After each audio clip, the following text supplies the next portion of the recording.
வணக்கம் எல்லாருக்கும். இன்றைக்கு நான் சுவையான கோழி ஈரல்ல கறியோடு செய்திருக்கிறேன். சரியான ஈஸி, ஒரு கொஞ்சம் டைமிலேயே செய்திடலாம். வாங்க இதை எப்படி செய்கிறேன்ட்டு பார்ப்போம். சட்டி ஹீட் ஆகிட்டுது. தேவையான அளவு எண்ணெய் விடுறேன்.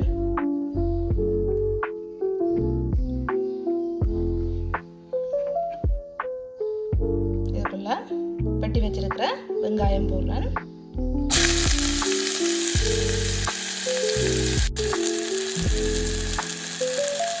பெருஞ்சீரகம், வெந்தயம் போடுறேன்.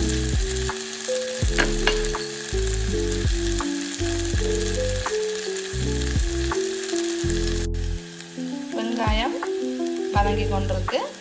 குட்டி குட்டியாக வெட்டி வச்சிருக்கிறேன். இஞ்சி சேர்க்கிறேன்.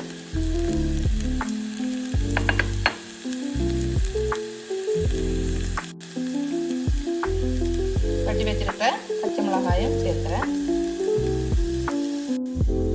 போட்ட வெங்காயம் பச்சை மிளகாயெல்லாம் வதங்கிட்டு இப்போ எடுத்து வச்சிருக்கிற கோழி ஈரலை போடுறேன்.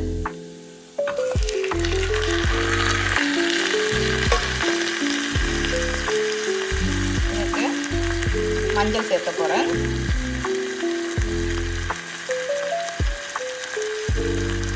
தேவையான அளவு உப்பு. மஞ்சள் எல்லாம் போட்டு வதக்கிட்டேன்.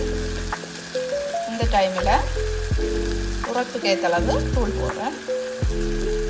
மிளகாத்தூள் முடிச்சு போட போகிறேன். அதால் கொஞ்சமாக போடுறேன். என்னட்ட கருவேப்பிலை இல்லை, அதால் நான் போட இல்லை. நீங்கள் வெங்காயம் வதக்க கருவேப்பிலை இருந்தால் போட்டுக்கொள்ளுங்க. ஈரல் அவியறதுக்கு அளவான தண்ணி விடுறேன். இது பிரட்டலாக தான் எடுக்க போகிறேன். அதால் கொஞ்சமாக தண்ணி விடுறேன். ஈரலுக்கு தேவையான பூண்டு, சின்ன சீரகம், கொஞ்சம் மிளகு, இதை குத்தி எடுக்க போகிறேன்.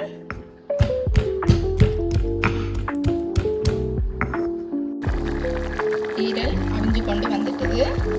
இந்த டைமில் இடித்து வச்சிருக்கிற பூண்டு, சின்ன சீரகம், மிளகு அதையும் சேர்க்கிறேன். சூப்பரான ஈரல் பிரட்டல் ரெடி ஆயிட்டுது. சரியான ஈஸியான முறையில் செய்திருக்கிறேன். நீங்களும் ஒரு டைம் வீட்டில் ட்ரை பண்ணி பாருங்கள். இந்த வீடியோ உங்களுக்கு பிடிச்சிருந்தா லைக் பண்ணி, ஷேர் பண்ணி, சப்ஸ்கிரைப் பண்ணுங்கள். இதே போல் இன்னொரு வீடியோவில் சந்திப்போம். பாய்.